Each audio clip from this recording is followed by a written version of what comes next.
호날두는 축구 선수 출신으로 현재는 축구 선수 겸 유튜버로 활동하고 있다. 플레임은 크리스티아누 호날두 두스 산투스 아베이루로 줄여서 호날두 또는 CR7으로 불리고 있다. 1985년 포르투갈 마데이라에서 태어났으며 유스 시절까지 포함하면 약 10년을 포르투갈에서 뛰었다. 국대 통산 216경기 133골로 포르투갈 역대 최다 득점자 출전자이자 A매치 역대 최다 득점자 출전자이기도 하다. 2002년 스포르팅에서 1군 데뷔를 했으며 그 후 맨유, 레알, 유벤투스 다시 맨유에서 뛰다가 현재는 알나스르에서 뛰고 있는 중이다. 스포르팅 통산 31경기 5골 6도움으로 A급 유망주였던 호날두는 2003년 맨유를 상대로 맹활약을 펼치며 승리하자 호날두에게 반한 버거슨이 그를 영입하게 된다. 그렇게 맨유에 입단하게 된 호날두는 스포르팅 시절 사용하던 등번호 28번을 원했지만 호날두를 굳게 믿었던 버거슨은 그에게 7번을 부여했고 오늘날 7번은 호날두의 상징과도 같은 존재가 되었다. 입단 초 3시즌 동안은 놀라운 활약을 보여주지 못했으나 그 다음 시즌인 06-07 시즌부터 포텐이 터지며 07-08 시즌 챔스와 리그를 우승해 더블을 달성하고 리그 31골, 챔스 8골을 기록해 2개의 득점왕을 수상하며 그 활약을 인정받아 2008년 첫 발롱도르를 받게 된다.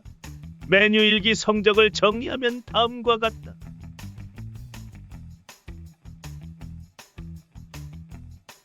그렇게 호날두는 맨유에서 보여준 활약을 바탕으로 09-10 시즌 자신의 드림클럽이던 레알 마드리드로 이적하게 되는데 입단 당시 라울이 7번을 달고 있었기에 호날두는 등번호 9번을 배정받는다. 이 시절 호날두가 맨유 시절 윙어와 레알에서의 포워드 기질이 반반 섞인 시즌이다. 호날두는 레알 마드리드에서의 첫 시즌인 09-10 시즌을 아쉽게 무관으로 마쳤지만 그럼에도 35경기 33골을 때려 넣으며 자신이 신게임을 보여주기 시작한다. 다음 시즌인 10-11 시즌은 라울이 떠나면서 호날두가 등번호 7번을 가져가게 되었다. 이 시즌 호날두는 발롱도르 타던 시절의 기량을 보여줬는데 라리가 최초로 리그에서만 40골을 기록하며 시즌 총 54경기 53골로 리그 득점왕과 코파델레이 우승 및 득점왕을 차지한다. 10-11 시즌부터 윙포워드로서의 전성기를 시작했고 본격적인 메호 대전이 시작되기도 했다. 전 시즌 임팩트가 워낙 강렬했던 탓에 10-11 시즌이 호날두의 전성기가 될 줄 알았지만 11-12 시즌 호날두는 역대급 폼을 보여주며 최전성기를 맞이한다. 리그에서만 38경기 46골을 기록하며 우승을 이끌었고 챔스 10경기에선 10골을 넣으며 시즌 총 55경기 60골이라는 괴랄한 스탯을 보여줬다. 이 시즌이 리그 46골 넣고 득점왕 못한 호날두와 리그 50골 넣고 우승 못한 메시의 전설적인 시즌이다. 1-2-3 시즌 호날두는 55경기 55골을 기록하면서 챔스에서 메시를 제치고 12골로 득점왕을 차지했다. 그러나 리그 득점 2위, 코파델레이 득점 2위에 그치며 팀은 무관으로 시즌을 마쳤다. 이 시즌은 호날두 개인 수상 최고의 시즌으로 47경기 51골로 챔스 우승과 코파델레이 우승을 하며 더블을 기록했다. 리그 득점왕과 챔스 득점왕도 차지하였는데 챔스에서는 11경기 17골로 단일 시즌 최다 득점 기록을 세움과 동시에 단일 시즌 상대한 모든 팀한테 득점한 유일한 선수가 되었다. 이러한 과정에서 유러피언 골든슈, 포르투갈 올해의 선수상, UEFA 올해의 선수, 파리가 올해의 선수 등의 상을 싹쓸이 해가며 결국 2013년 5년 만에 두 번째 발롱도르를 수상하게 된다. 1-4-15 시즌 호날두는 지난 시즌에 입은 무릎 부상으로 인해 크랙적인 면모가 줄어들고 득점에만 치중하는 플레이를 하기 시작했는데 그래서인지 1-4-15 시즌 자신의 한 시즌 최다 득점을 경신한다. 리그에서만 35경기 48골을 넣어 득점왕을 차지하고 챔스에서도 12경기 10골을 넣어 득점왕을 차지하며 무려 시즌 총 54경기 61골을 기록하며 커리어 4번째 유러피언 골든슈를 수상했다. 그렇게 2014년 3번째 발롱도르를 연속으로 받게 된다. 15-16 시즌 전반기는 안첼로티 감독이 경질되고 베니테스가 감독으로 부임한다. 그러나 엘클라시코에서 0대4 참패를 당하는 등 리그와 코파델레이에서 부진하자 결국 후반기 베니테스가 경질되고 지단이 감독으로 부임하며 팀은 어느 정도 정비되었고 호날두는 지단과 함께 커리어 세 번째 챔스 우승을 차지하게 된다. 이때 호날두는 챔스에서는 12경기 16골로 득점왕을 차지했고 리그는 36경기 35골로 시즌 총 48경기 51골을 넣었다. 유로 2016 호날두는 예선 6경기 5골을 넣으며 조 1위로 본선 진출에 성공한다. 무난한 조별리그 1위가 예상되던 포르투갈은 예상과는 달리 3위로 아슬아슬하게 16강으로 진출한다. 16강 크로아티아전 호날두는 결승골을 어시스트하며 1대0으로 승, 8강에 진출한다. 8강 폴란드전 호날두가 빅찬스 몇 개를 놓치며 결국 승부차기까지 갔고 결과는 5대3 포르투갈 승, 4강에 진출한다. 4강 웨일스전 후반 5분 코너킥 상황에서 호날두는 헤딩골을 기록하며 결과는 2대0 승, MOM으로 선정되며 결승으로 진출한다. 대망의 결승 프랑스전 호날두는 전반전에 부상을 당하며 결국 교체당한다. 하지만 포르투갈은 호날두의 부상으로 오히려 수비에 치중하며 연장까지 0대0으로 버티었고 결국 연장전 후반 네데르의 결승골로 유로 2016 우승을 달성한다. 포르투갈은 호날두와 함께 사상 첫 유로 우승을 해냈고 호날두는 3골 3도움으로 베스트 11 선정과 실버부츠를 수상한다. 유로 때 입은 부상 탓인지 호날두는 시즌 초 아쉬운 모습을 보여주며 챔스 조별리그와 16강에서 2골로 부진했다. 그러나 시즌 후반기 호날두는 자신의 클래스를 증명하는 데 8강부터 결승전까지 5경기 10골을 몰아넣으며 5시즌 연속 득점왕과 2년 연속 우승을 동시에 석권한다. 챔스뿐만이 아니라 리그에서도 후반기 활약은 엄청났는데 마지막 4경기에서 모두 골을 넣었으며 리그 우승의 행방을 가르는 최종전에서 결승골을 터뜨리며 5년 만에 리그 우승을 이끌었다. 결국 더블과 유로 우승 등의 영향을 받아 2016년 4번째 발롱도르를 수상한다. 호날두도 나이가 들었는지 한 경기 12슈팅 0골을 기록하는 등 전반기에 리그 단 4골로 역대 최악의 시즌을 보내는 듯했다. 그러나 후반기가 시작되자 지난 시즌 후반기에 호날두가 돌아왔고 리그 득점도 최종 26골로 2위에 랭크될 만큼 맹활약을 펼쳤다. 챔스에서는 전반기에도 조별리그 9골을 기록하더니 16강과 8강에서도 도합 6골을 넣으며 챔스의 사나이 다운 모습을 보여줬다. 비록 4강과 결승전에선 득점하진 못했지만 리버풀을 꺾고 우승하며 챔피언스 리그 3연패라는 전무후무한 기록을 세우게 된다. 또한 13경기 15골로 6년 연속 득점왕을 차지하며 챔피언스 리그의 신으로 자리 잡는다. 결국 2017년 호날두는 자신의 5번째 발롱도르를 수상한다.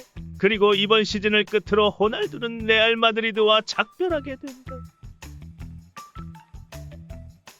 레알 마드리드에서의 호날두는 그야말로 신 그 자체였다. 총 438경기 450골 125도움으로 무려 9년간 최정상 퍼포먼스를 유지하며 2번의 라리가 우승과 3번의 득점왕, 4번의 챔스 우승과 6번의 득점왕, 2번의 코파델레이 우승과 1번의 득점왕, 그 외에도 여러 대회를 우승하고 4개의 발롱도르를 차지했다. 일부 안티들은 호날두가 킬패스나 주워먹는다고 했으나 호날두가 나간 후 레알 미드진의 어시스트 성적이 형편없어지자 오히려 호날두가 팀 동료들에게 어시스트를 떠먹여줬다는 말까지 나오고 있다. 그만큼 이 시절 호날두의 영향력이 대단했다는 걸 알 수 있다.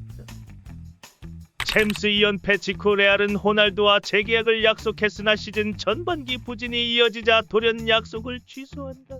그 대신 원한다면 1억 유로에 이적시켜주겠다고 하는데 당시 레알 입장에선 33살 먹은 늙은 공격수를 1억 유로 주면서까지 영입할 구단은 없을 것이라 생각했기에 한 제안이었겠지만 예상과는 달리 유벤투스가 영입 제의를 보내왔다. 레알은 유벤투스의 오퍼를 거절하며 뒤늦게 호날두를 붙잡으려 하지만 이미 호날두의 마음은 떠났고 유벤투스와 개인 협상을 마쳤다. 결국 호날두는 2018년 7월 10일 이적료 1억 500만 유로에 유벤투스로 이적한다. 유벤투스로 이적한 후 첫 시즌은 43경기 28골로 레알에서의 모습과 비교하면 다소 아쉬운 모습을 보여줬으나 그럼에도 팀 내 핵심 공격수로 자리 잡으며 세리에A MVP와 함께 리그 우승을 거머쥔다. 또한 챔스에선 16강 1차전 0대2 패배를 당했으나 16강 2차전 기적같은 해트트릭으로 경기를 뒤집으며 합산 스코어 3대2로 팀의 8강 진출을 견인한다. 이때까지만 해도 한국에서는 수많은 호동생들이 호날두를 우리 형이라 부르며 찬양했으나 다음 프리시즌 그 사건이 발생하며 민심이 나락을 가버린다. 2019년 7월 26일 한국에서 열리는 팀 K리그와 유벤투스가 맞붙는 친선 경기에서 호날두가 경기 출전을 약속하며 엄청난 기대를 불러 모으자 수많은 호동생들은 호날두의 경기를 직접 보기 위해 최대 40만 원의 티켓을 구매한다. 그렇게 경기 당일이 되고 경기 전 호날두의 팬미팅 및 사인회를 할 예정이었으나 호날두는 축구 경기에만 집중하고 싶다며 사인회에 불참한다. 팬들은 아쉬워하면서도 그럴 수 있다며 넘어가줬으나 경기가 시작되고 전반전이 끝나도 호날두가 벤치에 있자 슬슬 뭔가 잘못됐다는 걸 깨닫는다. 최소 45분은 뛴다고 했으니 후반전에 나올 거라고 믿어 의심치 않은 팬들을 뒤로 한 채 호날두는 끝내 경기에 출전하지 않는다. 구단 측에선 호날두가 근육의 피로를 느껴 결장시킨 것이라 했지만 경기 다음날 집에 간 호날두가 오난을 조져버리면서 국내 팬들의 민심은 최악으로 치솟는다. 이 사건으로 인해 국내에서의 메오대전은 일찌감치 메시의 승리로 굳어졌고 호날두는 호날두와 날강도를 합친 날강도로 불리게 되었다.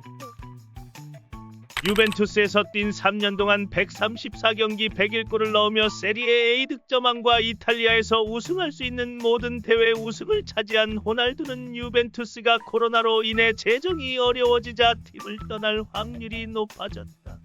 이때 호날두의 에이전트가 해리 케인을 영입 실패한 맨시티에 여고퍼를 하는데 맨시티가 이를 받아들이며 호날두의 맨시티행이 유력해진다.